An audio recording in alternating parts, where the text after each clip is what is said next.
Thank you. So the key word is I'm going to share.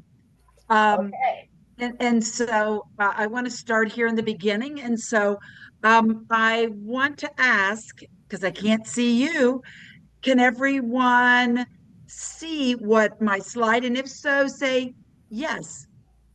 No, you need to share your No. screen again. No. Okay, hold on a minute. Hold on a minute. Wait just a minute. I need to share my screen because I thought that end show. And so, um, oh, come on, we did this, didn't Just go we? to share. And you'll Um, get lots of pictures of all things so, on your computer. okay, so I'm going to reduce this.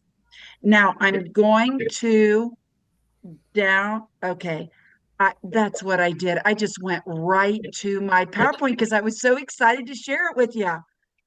Okay. There you go. Uh, okay, are we there? Mm-hmm. Mm-hmm. Okay. So, but it looks like I want to start from the beginning. So is that better?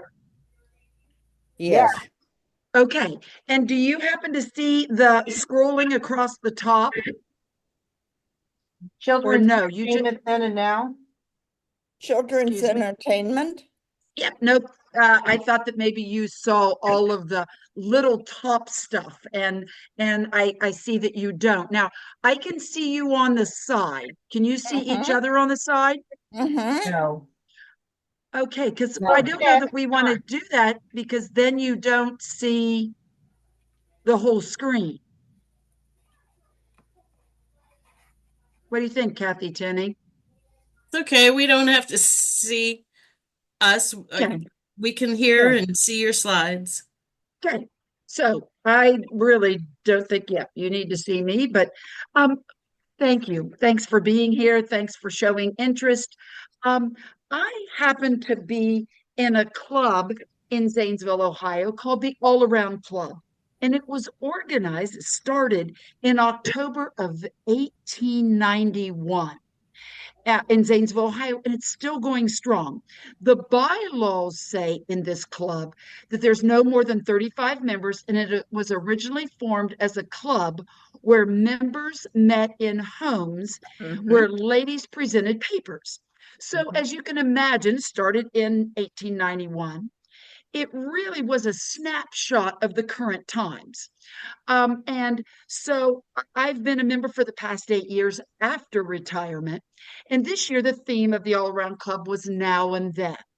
So immediately, it made me think about the then of my growing up years. So tonight, really, I wanted to share with you the entertainment of our youth in America, how it's changed over time. And I noticed it mentioned in the advertisement of the Lifelong Learning Series how technology affects children today. Well, we can touch on that subject at the end, but instead, I wanted to keep it light with, how well do you know your 1960s and 1970s TV shows with a little, come on, we're all teachers. Who didn't like a little quiz, right? So we'll have a little quiz at the end. I'm curious to see what you know and what you don't know. So, I'd like to share with you a nostalgic journey throughout the years. Can you remember growing up in a time when the outdoor play was the norm and technology hadn't actually invaded every aspect of your life? It was at that time that childhood revolved around simple pleasures and time spent with family and friends. Outdoor play was considered essential for kids, fostering their physical development, encouraging social interaction with their peers. Outdoor exploration was a significant part of daily life, as kids were encouraged to roam free in the neighborhood by nearby parks without constant supervision. Bicycles were our mode of transportation in the neighborhood was our domain. Make sure you're home before the streetlights come on, we used to hear our mom say. And you look at that little station wagon. Ironically, even when my kids were young, we had a Taurus wagon. And when I think today about the idea of my kids sitting in the back of a Taurus wagon, possibly seeing the car that may run into you, it almost kind of makes it's kind of scary thinking. But boy, have times changed. In contrast to today's digital age, kids are often glued to screens. Children in the 1950s and 60s spent countless hours playing outside, engaging like games of hide and seek, building forts and tree houses, riding bikes. This emphasis on outdoor play improved our physical health and nurtured creativity and problem solving. Can anyone share with me something you remember doing as a kid outside with your friends? Anyone? Hopscotch. Hopscotch. We went to the school park every day, and there was a high school kid that was down there. And I don't think they serve lunch all the time. I mean, now they do provide lunch for the kids, but ours was just kind of supervising, make sure that everybody was behaving. They hired college kids a lot of times in the playgrounds to kind of supervise and, round up kids for games. Yeah. Yeah. Anyone else? Chris, what Hide do you and remember as a seek. kid? Hide and seek. Anyone kick the can? We played street ball. We play baseball in the street and kickball in the street. Yeah. So did many of you ride bikes? I remember I always rode my bike up to the L&M Yes. Yes. to get penny candy, right? Well, television significantly shaped the entertainment landscape of the 50s and beyond, offering kids new and exciting ways to have fun.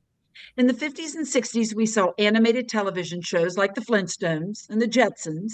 They were still a relatively new invention at the time, and its potential for entertainment and education was just beginning to be explored.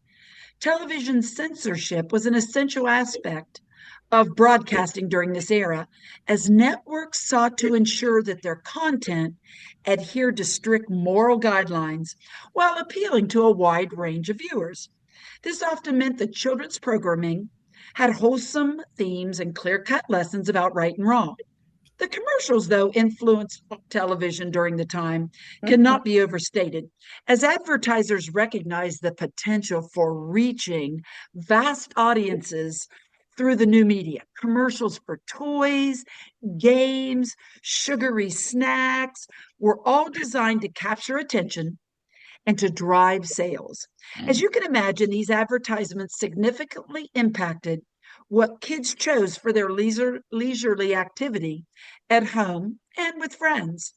Still, children loved to use their imagination to create new games, scour the woods to make forts while interacting with their environment. They learned how to navigate challenges by working together and finding alternative solutions when faced with obstacles during playtime, without that watchful eye of an adult. Lincoln Logs peaked in popularity, especially in the 1950s, during TV shows like Davy Crockett, King of the Wild Frontier. My memories were catching crawdads in the creek. The gang in my neighborhood loved sleeping in homemade tents made out of our mother's clotheslines.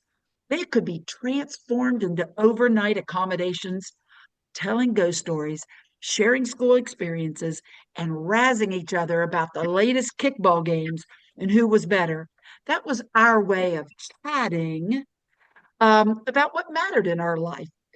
Many of you had an ice cream truck in your neighborhood. Anyone? Yes. No one? Yes, we did. Yes. Yeah, we did. Yeah, We good. still have one.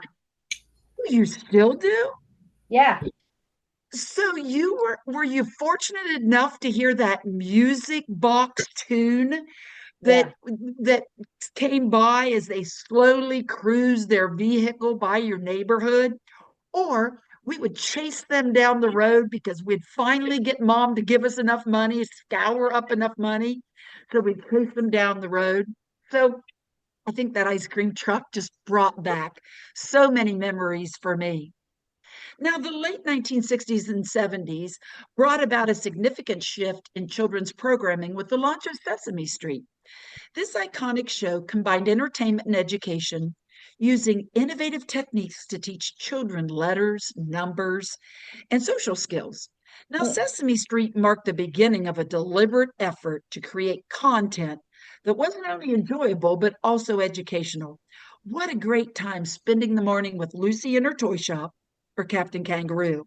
The Mickey Mouse Club, produced by Walt Disney from 1955 to 1996, was a variety show that captured the hearts of many of us with music, dance, as well as comedy. Kids found joy in various toys and games that may seem simple compared to today's high-tech gadgets. They offered endless hours of entertainment nonetheless. Twister was invented in the 60s, but really continued on in the 70s and 80s. Iconic toys like Mr. Potato Head, Chatty Cathy, Slinky debuted in this era and quickly became beloved household staples. But still, in the 70s, the kids were playing outdoors without boundaries. They were adventurous and energetic, playing outside for hours, often covered in dirt. Hand sanitizers were non-existent. Quick spit clean from mom did the trick in our house. Bike riding without helmets was the norm. Scrapes and bruises were just part of the experience. Each scar told a story and laughter echoed among our friends.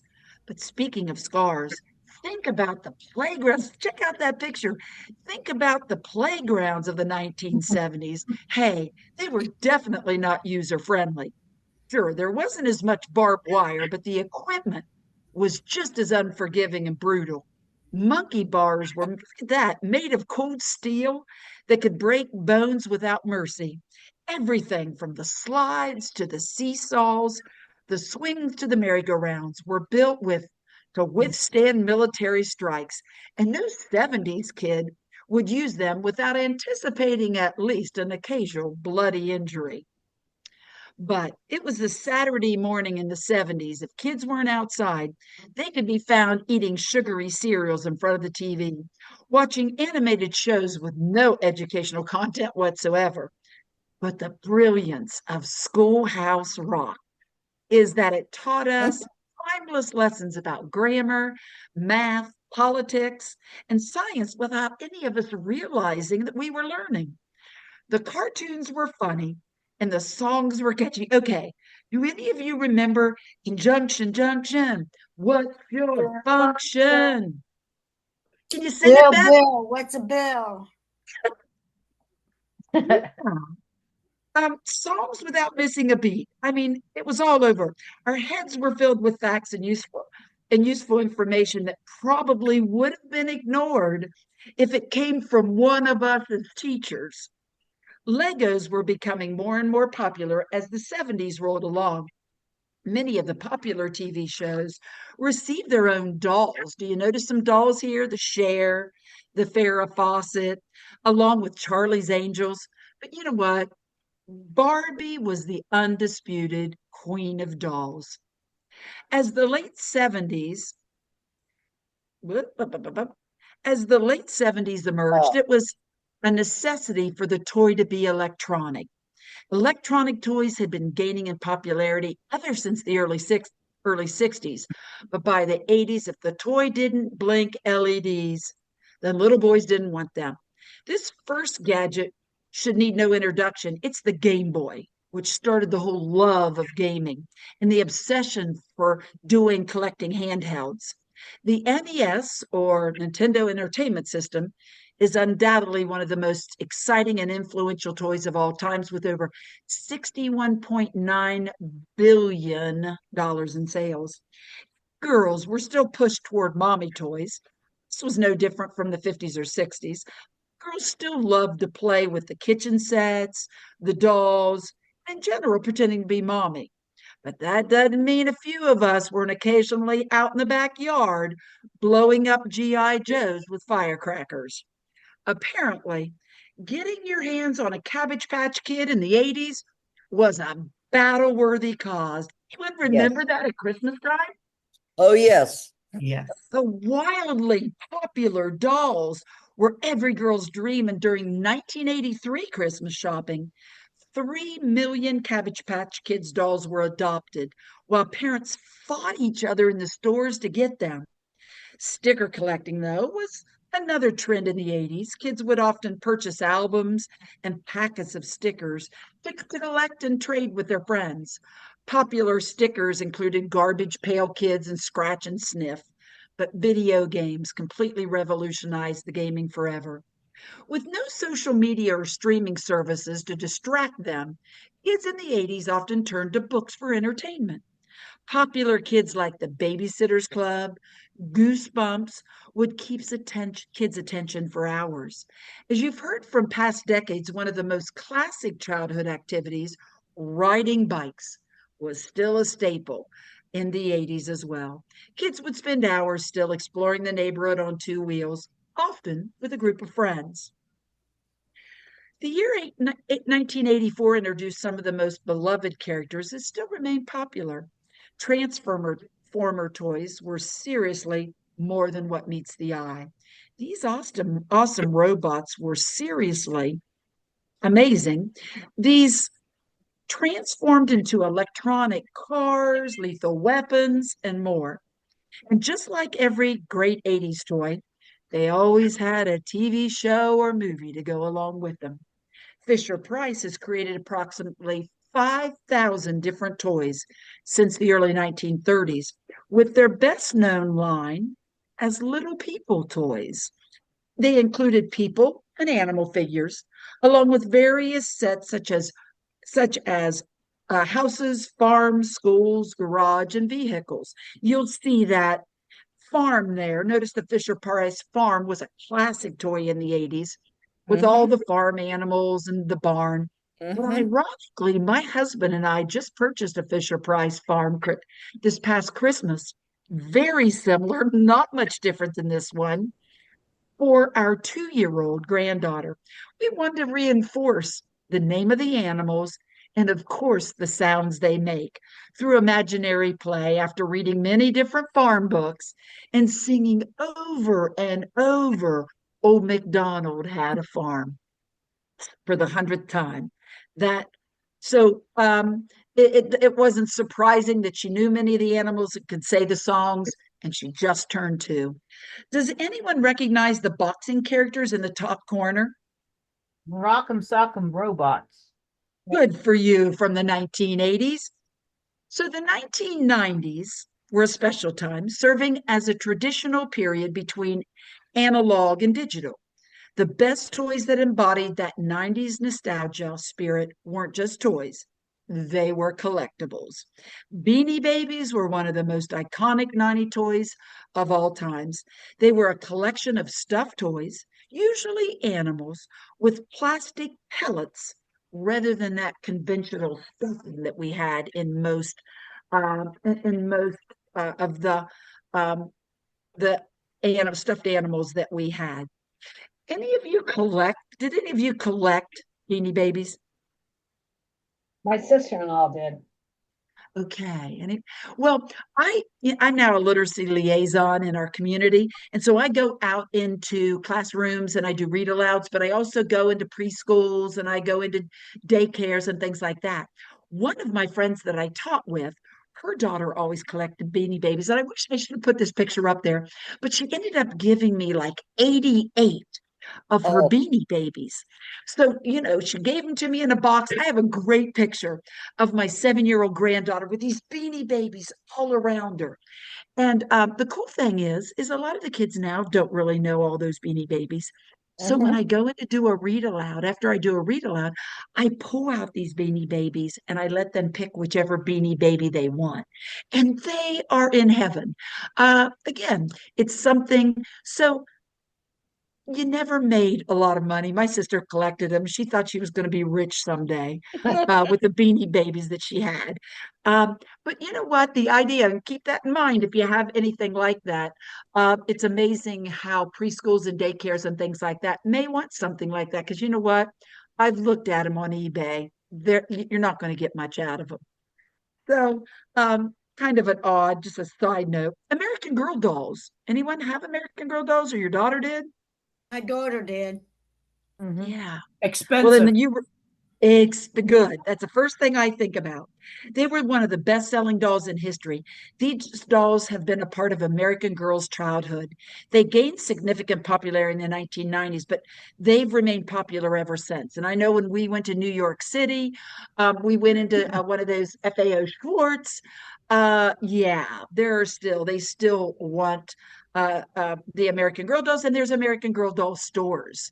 Having a 7-year-old granddaughter, she'd much rather have a basketball in her hand or a soccer ball. But she had mentioned how she'd like to have one. I think her mom really realizes she probably wouldn't play with it much. For the cost, they're still very costly. As you can imagine, they've even gone up in price. Something else is Bop It. I really wasn't familiar with that. An audio game that was first introduced in the 80s and 90s. The game required players to respond quickly to directions given by the game speaker using different devices such as pull the handle, twist the crank, spin the wheel, toggle the switches. For many kids, that was the closest thing to an interactive game that they had. And some people thought that that kind of even replaced the typical board games. Anyone, does Bop It sound familiar to you? Yes. Yes. Yeah, some of you. Furbies were also an interactive electronic pet that they could have their own language and communicate with other Furbies. Tickle Me Elmo, you may see that, is a children's plush toy. When you squeeze it, Elmo shakes, he vibrates, he recites that trademark giggle. But educational computer games were all the rage in schools, though, that time as well. Anyone remember when you were in school, computer lab had something like Oregon Trail? Yes. Mm-hmm. Okay, Oregon Trail, Amazon Trail, Outnumbered. That was another one that my fourth graders, many other computer games. Again, those were for Apple 2G, Apple IIs, and Mac computers. So, and you notice those computer discs that you see up there, but oh shoot, but children's children's interest in iconic family movies presented a valuable life lesson and captured a range of emotions. Before the days of iPads, streaming services, and YouTube, plus everyone owning a laptop, we could usually watch TV, and there was so much good stuff on it. But if you were born in the mid to late 90s, you grew up with the best of both. 90s and 2000s, movies were always playing on TV, or you rented them from your local Blockbuster. Yes. Blockbuster. If you just couldn't wait to see the next time your favorite channel would show it, you just rent it from Blockbuster. Before we even coined the term comfort film, we were finding comfort in watching and rewatching the same movies over and over, even though we probably hadn't thought about some of them in years. Oh, shoot, why do I keep? So one of the biggest differences between then and now, free and unstructured play, which is time when kids get to do what they want to do, exercise their creativity away from the constraints of adult supervision. That's instead of structured activities like organized team sports or gymnastics classes. Free play has lasting benefits. It gives children a chance to practice working together, resolving disagreements, and exercising their creative skill without adult supervision. It also helps kids build an internal sense that they have control over the course of their lives. Notice the improved materials now for the big toy. Today is definitely different than the 70s and the playgrounds we played in. So, the turn of the 21st century brought about it a seismic shift in children's entertainment. The rise of the internet and the digital technology led to creations of interactive games and online content. Arcades of the 80s have been replaced by online gaming. Today, in the comfort of their own home, kids, as well as there are many adults, that play an interactive game with a friend remotely, changing the dynamics of playing completely. You may have heard of Fortnite. Anyone?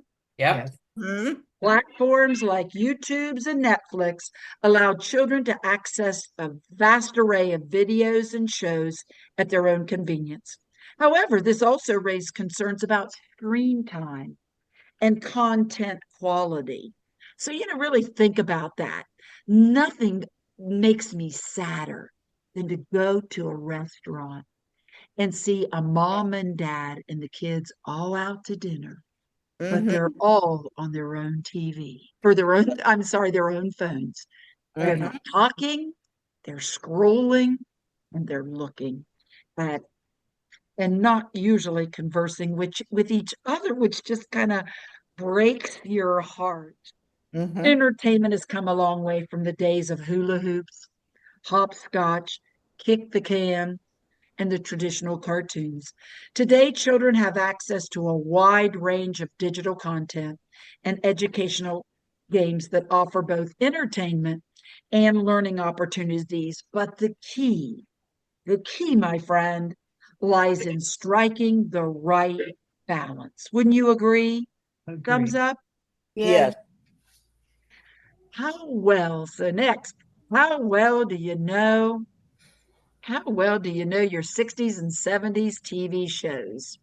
So, entertainment then and now. I thought this was kind of cute how they showed um, the entertainment of the time. So, what's that? Do you remember? Petco Junction. Yeah. Yes, good, good. I'm impressed. Hi, Brenda Jeannie. Woohoo! Lucy. I love Lucy. Oh, and wasn't that one of your favorites? Isn't that iconic? Yes. What were they doing? They're Fine. milking Stomping grapes. grapes. They're making wine. That's exactly right. That's exactly right. I love it. I love Lucy. Beverly Beverly Hillbillies. Yeah, what was the guy's name in the middle? Jethro was Jed. the son. Jed. That's the son. Granny and Ellie Mae. Granny, Ellie Mae, Jed. Yeah. Jed. Is it Jed? Jed, Clampett. Ed Clampett.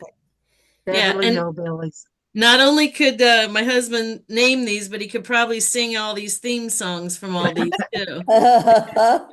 Another. That's another one we could do. Yes, we could have songs and see if you remember what they are. Good. That's terrific. Gilligan's Island. What were their names? Gilligan. Gilligan. That's the captain. The captain, yeah. And, Skipper. do you remember the Skipper. girl? Skipper. It was. Mary Skipper. and Ginger. And Ginger. Ginger. Ginger, The professor. the professor.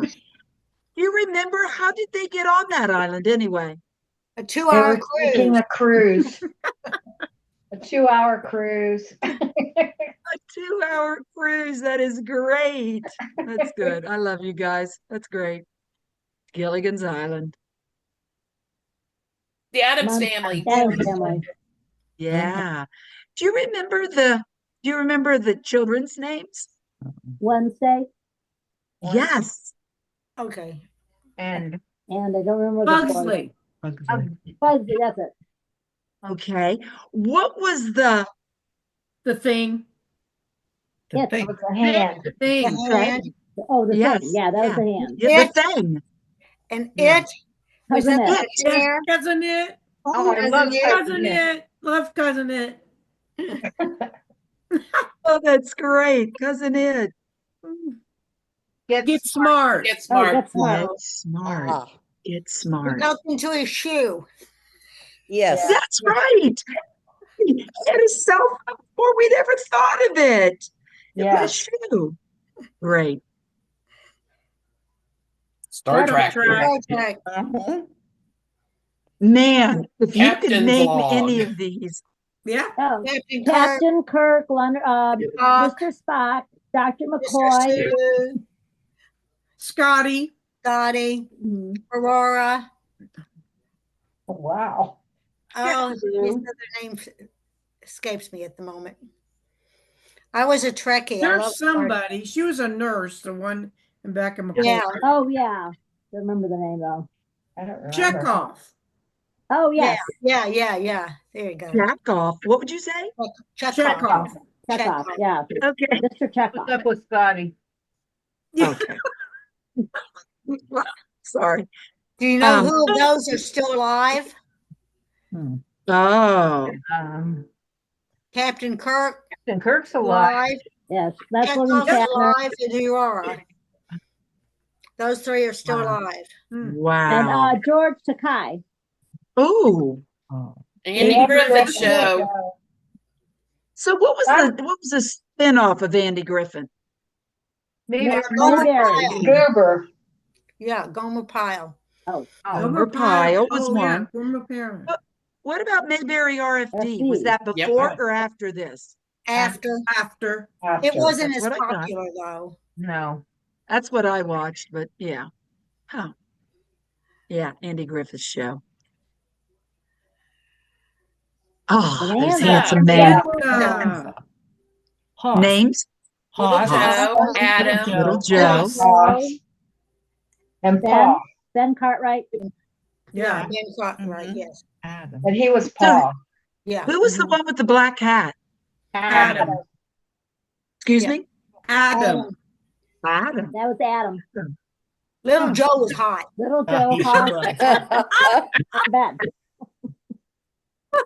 Bewitched. Oh, yeah. Bewitched. Good. Gidget. Yeah. So Gidget? Gidget. Gidget. Oh, okay. Yeah. I love that Gidget. show. I did Sally too. Fields. Sally Fields. Laughing. Laughing. Rowan and Martin. Laugh in, Yeah. you're right. So, do you recognize some of these characters? Goldie It's Lily Hawn. Tomlin, Goldie Goldie Hawn. Hawn. Joanne. Whirly. Yes. Oh, yeah. Artie I'm Johnson. bringing some. Little Tim. I liked when she'd hit the old man over the head with her purse.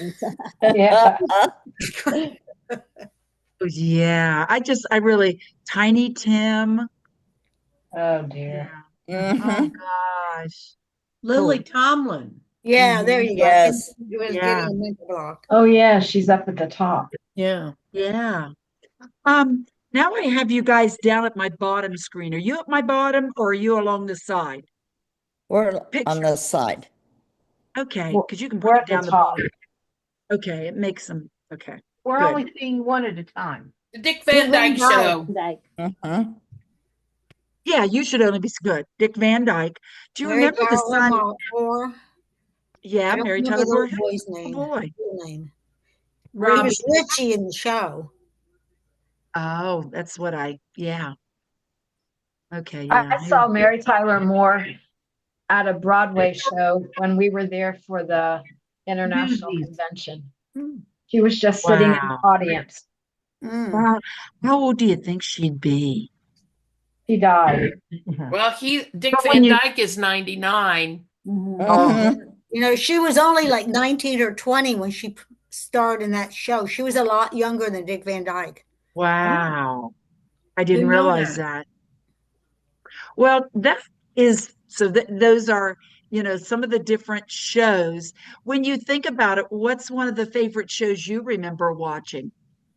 If I haven't mentioned them. Lost in Flying Space. Nun. Oh, the Lost in Space. Lost in Space. My Three Sons. Yeah. Yes. Yep. Leave I it to love that. Beaver. Yeah. Petticoat Junction. Yes. Ah, Yeah. Green Acres. Daddy knows Green best. Acres. Green How about Acres. this? I did like Green that. Acres is the place to To be. be. Come on. Farm living is is the the place life for for me. me. Land spread out so far and wide.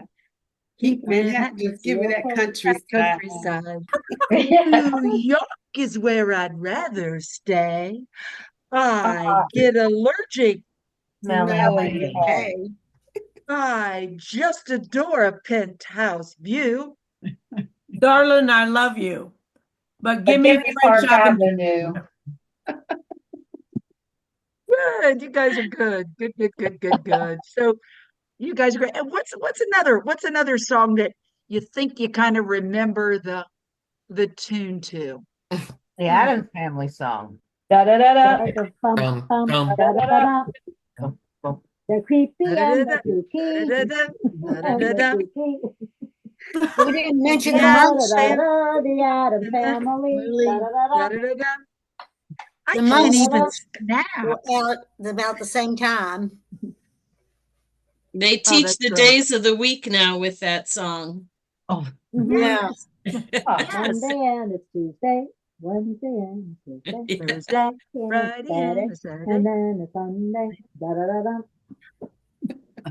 Yeah, my, that's my great. preschool is coming out. Sorry, it's hot. That's My niece- wonderful. My niece went on vacation. She's in South Carolina, but I don't know. Anyway, they went to Mayberry and she said they had so much fun in Mayberry. It looked a lot, like it did on TV, and they had little shops and they ate. She loved it. Oh, that's neat. That is neat. Yeah. Well, I think seeing these, kind of iconic pictures, because, again, think of the 70s, think Bell what were some of the bottoms. Yeah. tie-dye, Yeah. kind of something around your head. What'd you call that? Bandana. Bandana, maybe around the head. Also, a lot of times barefoot, big belts.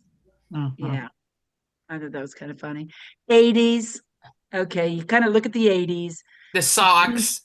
Yes, Short Yeah. shorts. The boys wore short shorts and knee socks.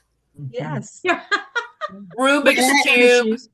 I have pictures of my sons in those, and they look at them and cringe. Yeah, Oh, tube yeah. socks. Yeah. Yeah. Tube And socks. the mullet with the one string ponytail. The boys had one string down the back of their neck. Uh-huh. Oh gosh. So there we could see the 90s. Pants are a little bit narrow. They're rolled up.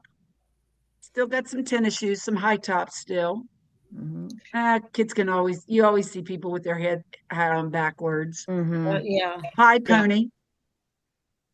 Yeah. But boy, look at those playgrounds, man. They sure look a lot more comfortable, don't they?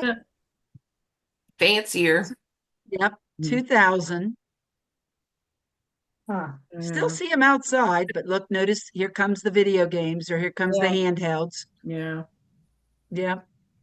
Cargo pants. Cargo. Good. Cargo pants. So 2010 gets a little bit more dispersed. You don't see them playing as much with each other, Right. maybe. 2020. That makes me Oh, sad. yeah.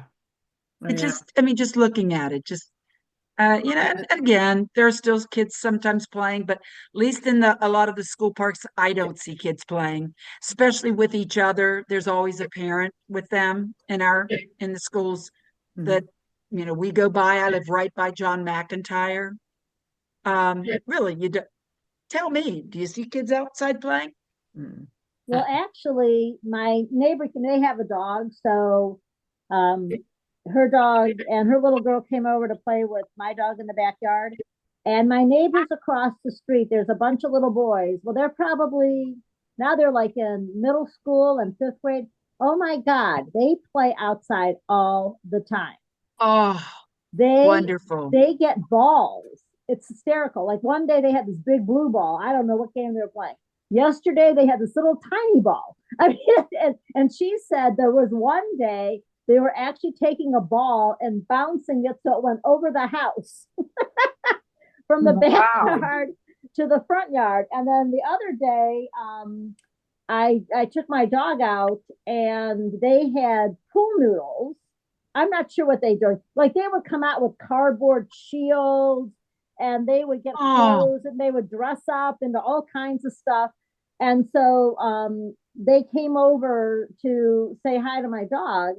And then the little boy says to me, goes, well, I've got to go back. I said, well, what game are you playing? He goes, oh, we're practicing our falling down. I'm like, okay. Yeah, they are out there like almost every day. Yeah, not no, they had hoverboards. They got them for Christmas. And they go to other kids' house. The other kids come over and play. It's fun to see.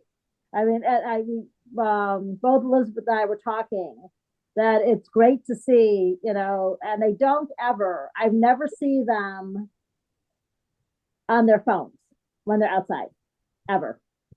Well, I will say that I have two granddaughters. There was a great difference in their age, but they're in Chicago and they do a lot of playground playing because their neighborhood, although it's a very desirable neighborhood and very expensive homes, the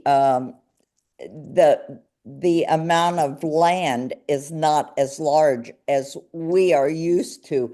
And there are a lot of parks, and they go to the parks and play. When Do the they go by themselves or does mom and dad take them? Usually, well, that's another interesting story is that mom or dad would go with them. And there's, as I indicated, well, as many of you know, there's 7 years difference in the children's ages.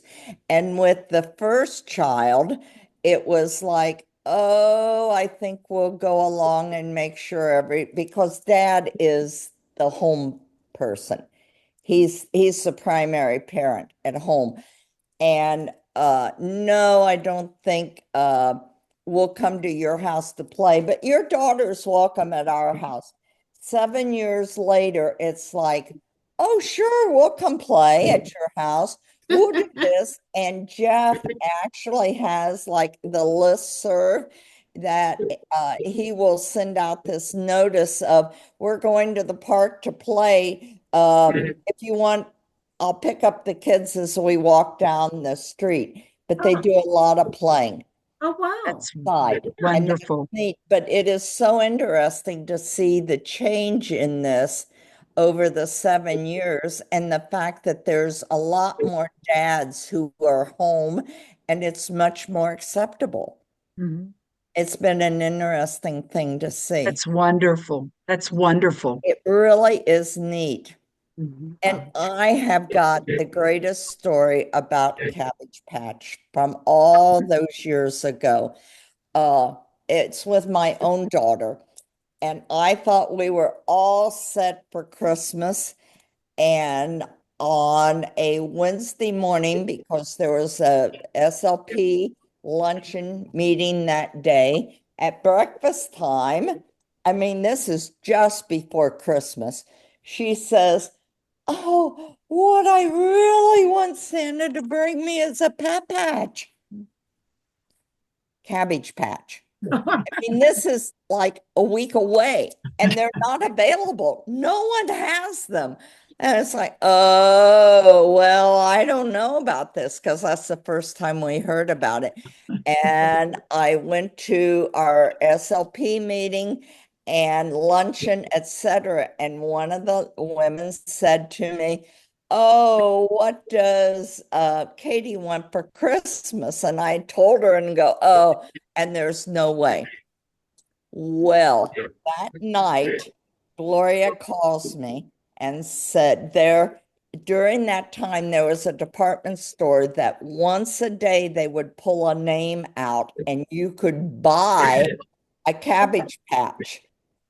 And she said, do you have a black Cabbage Patch?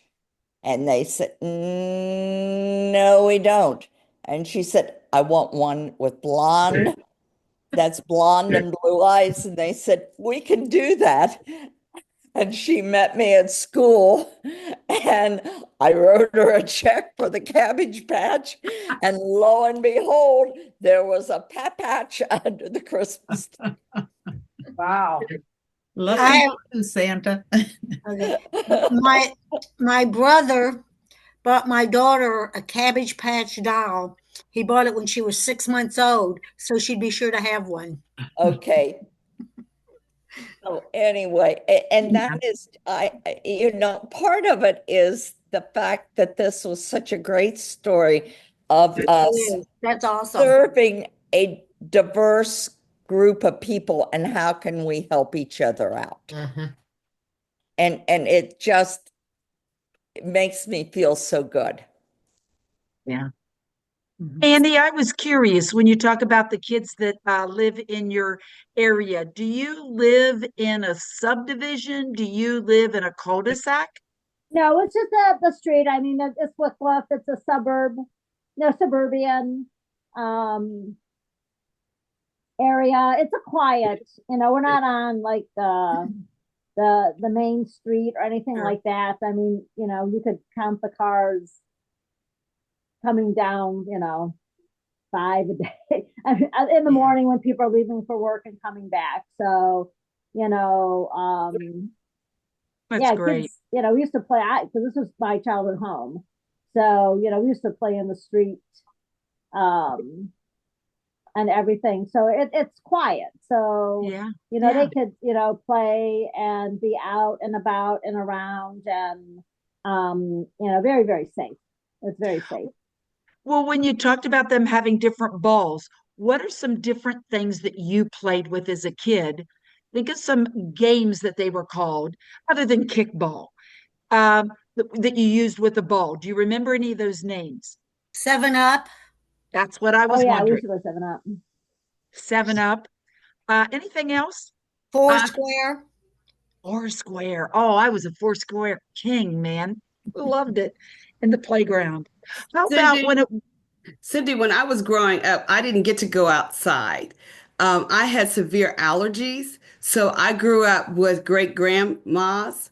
My parents worked an awful lot of hours. My mom, of course, was a teacher, and my dad did insurance. So I stayed in the house with great grandmas, and my favorite thing was to play downstairs in her basement, which was very nice and cold.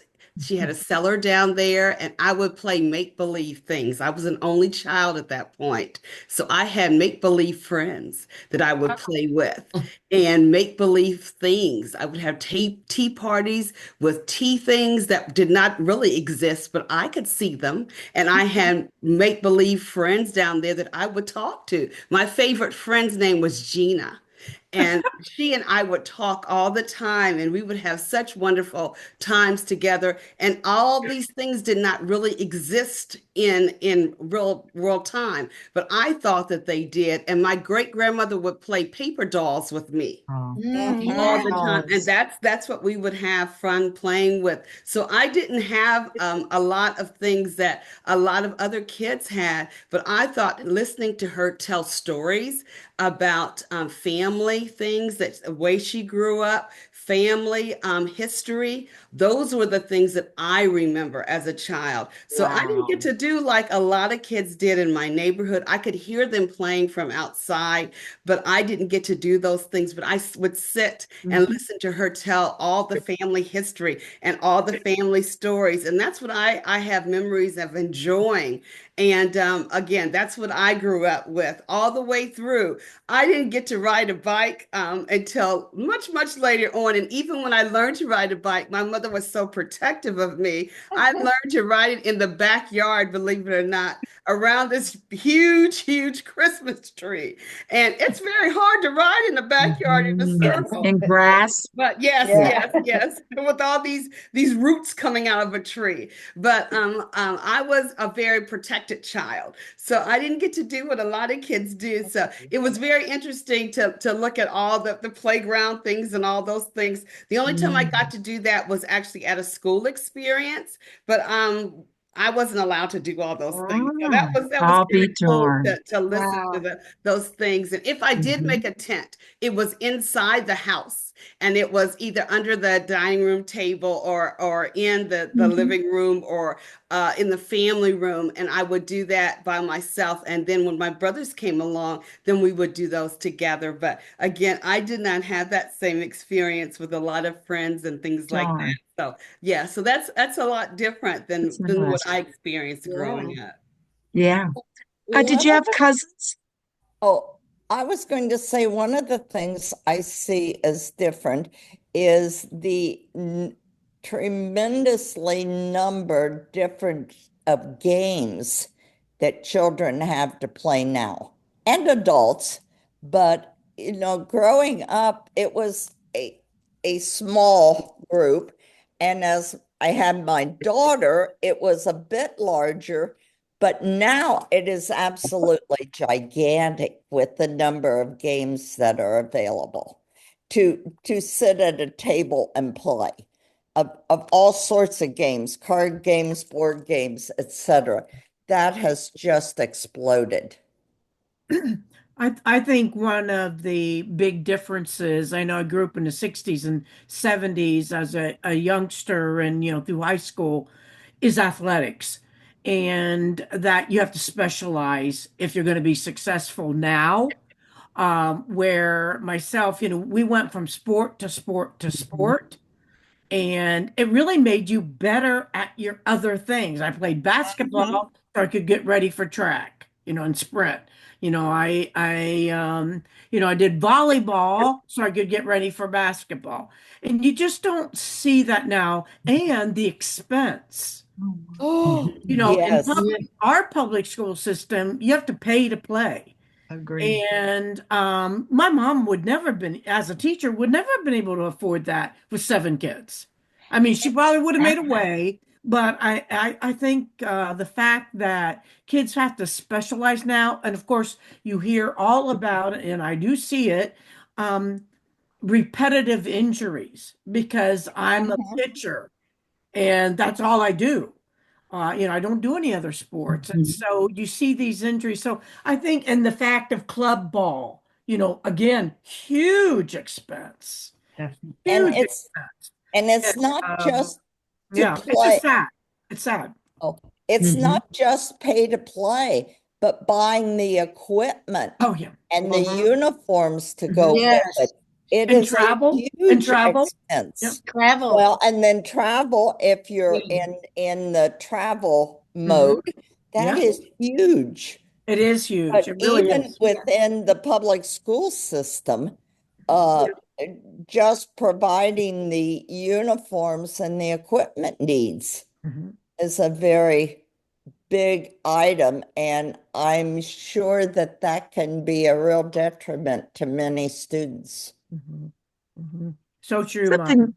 Something that kind of makes me sad, and I know with my grandson playing basketball, what they call AAU, where you travel, the idea of doing it on Sundays. Oh, yeah. Yes. The weekend, Saturday and Sunday, you have to ask, when are the games? Because you can't take the children somewhere if they have a game, because their parents have put up so much money for the sport and the uniforms and stuff. Right. And if you should want your children to be involved in a church life, it can definitely interfere with that. And I think that's what Cindy was talking about, but I know we experienced that. Right. Yeah. So the effects, and I just want to throw this out, and I know it's almost 8 o'clock, but the effects on the loss of free play. Many experts who study childhood worry about the loss of that free play, unstructured time in kids' lives are taking, really an unintended toll on their mental health. You hear about this all the time. You hear it on the news, you hear it on the radio of the younger generation, leaving many kids with fewer social skills and a weakened sense of agency, adding to the youth mental health crisis. As we educators know, it's not just all about having fun. There's really a skill that kids learn when they're playing with other kids without the parents being involved or organizing it or planning it. So that's kind of interesting, I think too, the decline of free play. Well, and following the same thinking, Cindy, is the bubble wrap kit parents. They don't allow the children to have a consequence for their behavior. And then they'll say, well, they don't have anybody to play with. Nobody will come and play with them. Well, if you shut them out of everything, And then you wonder why they don't have any friends. Well, if you're always protecting them and keeping them aside. But I am also finding that with their thinking. When they're playing with the video games, it's always a guess and check thing. There's no logic to what they're developing. And that's even, I find that even scarier because they know that if they always got a second chance to go back and do it. Well, sometimes you don't get a second chance. And so those are some things that I'm noticing with the new group coming up. They're very, very protected. Helicopter. Yes, the helicopter double wrap parents. Yeah. Yeah. And I understand it. You know, no one wants their child hurt. However, they have to find consequences for behavior. When I was teaching, I was a counselor, and I found that you either had your helicopter parents or you have the parents who were so disengaged with their children that the children just did whatever, and the parents really didn't want to be bothered or hear about it. Yeah, and they were raising themselves. Yes, yes. When you think about that, what do you think really caused? Because I know I did some research on this. What do you think really caused that helicopter parent, that idea that you can't get out? You know, you got to watch every move they make.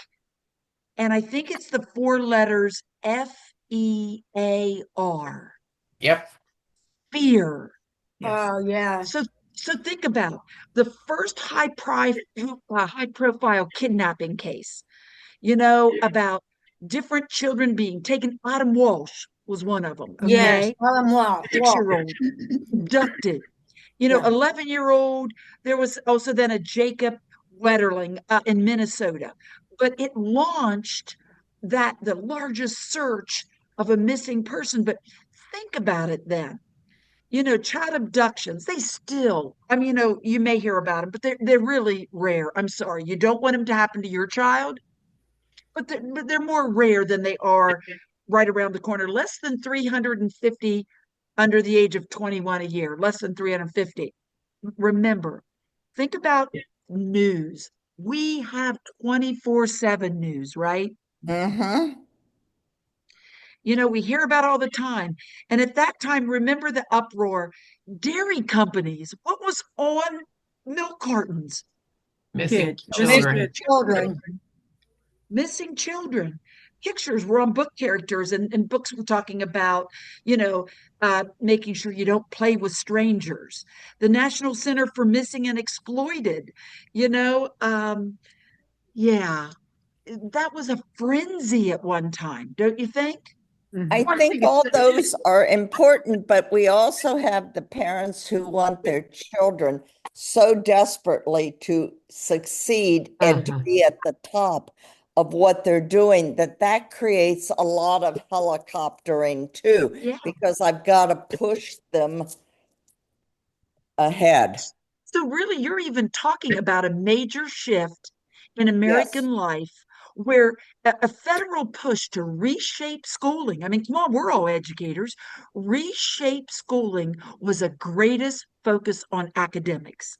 You know, we started that idea of No Child Left Behind, 2021, that sweeping law that increased government oversight across the educational system, requiring public schools and educators to prove success, academic growth.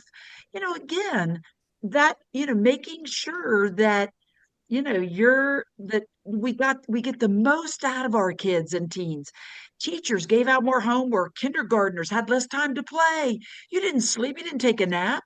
You know, the average length of the school year even increased. That idea of education and how important it is that we were the top of, I mean, you know, that had some impact on it. Would anyone agree with that? Yes, and they're even talking about extending the school year. Also, for many of my years, I was taught first graders. When I first started teaching first graders, I'd have students that hadn't been to kindergarten, that couldn't write their name, couldn't know one letter from another, but they still learned to read. They were okay. They were surviving. And and eventually they were pressed. Wouldn't say they necessarily caught clear up, but what they're expecting of kindergartners now is ridiculous. They expect kindergartners to be reading basically at second grade level, from previous years, which is insane. Is there any reason is it understandable why young children are so stressed and hate education? Well, yeah, you're making it ridiculous. There is a strong push. I know with the Literacy Council in our community, our health department did a CHIP, Community Health Improvement Plan, and we looked at all the statistics at all the different schools. They say in Muskingum County, 50% of the kids can't pass a kindergarten screener. Then I was asking my daughter, who has a third grader and a first grader, did she even know what was on the kindergarten screener? She's a speech pathologist. Her kids have done really well. Again, we're all educators. We, did all kinds of things with them. They've done really well, but she really didn't know what was on the kindergarten screener. And when the daughter came home, and I know one of the things that was on her assessment in kindergarten is she didn't know the different parts of the book, as in what you Yes. call all the different parts of the book. Yes, And the illustrator and etc. Things that we just don't think about. And again, she's an educator, but she had no idea. The spine, that's it. Yeah. The spine of the book. She didn't know that. That was something they needed to go over with her. Oh man, that's just kind of crazy, isn't it? And unnecessarily I don't know. particular. That also on that kindergarten screener is they ask them to know all their letters. Well, Yeah. Mhm. Yeah. some of them Letter have shapes, visual numbers, letter sounds. Mhm. visual discrimination and audio discrimination. A lot of times that doesn't develop until later. I think But most children go to preschool, then they have pre-K, Mhm. then they finally get to kindergarten, and by the time they're in first grade, it's their fourth year of school. Yeah. out of a But I think they're really I know being on the board of Zanesville Day Nursery, they really have difficulty getting people to take those jobs in preschool, because at one time you got a kindergarten degree. 4 years wasn't early childhood. Back in the day, you just really, to be a preschool teacher, you had a 2-year associate's degree, not a 4-year college degree. Mhm. The preschools, I think the preschools are having a hard time.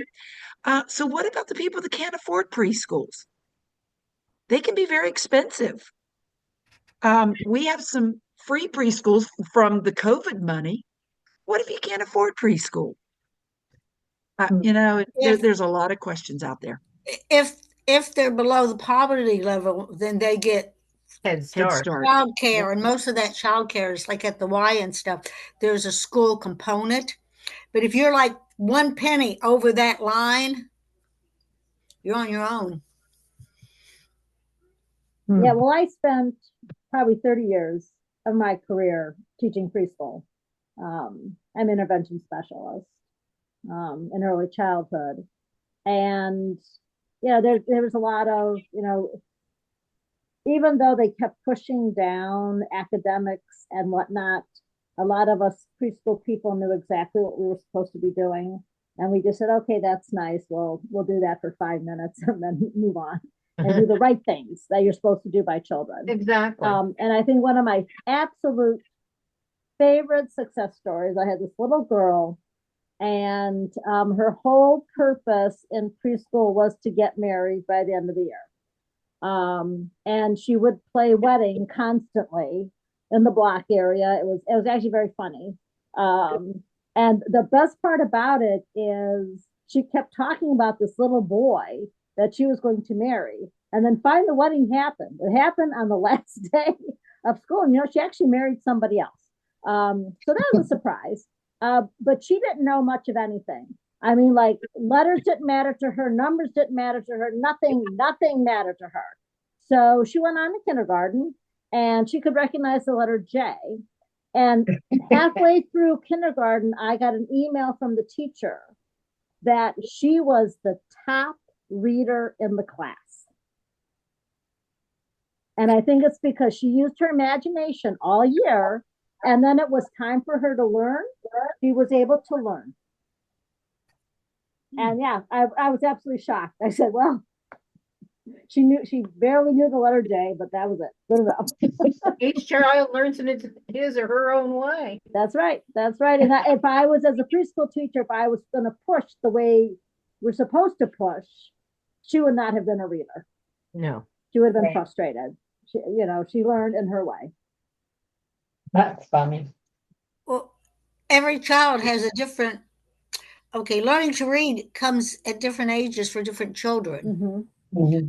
My granddaughter, who is 8 in 2nd grade, she really just learned to read this year. She didn't want to, she didn't like it, and she's one of these kids that she doesn't want to do it.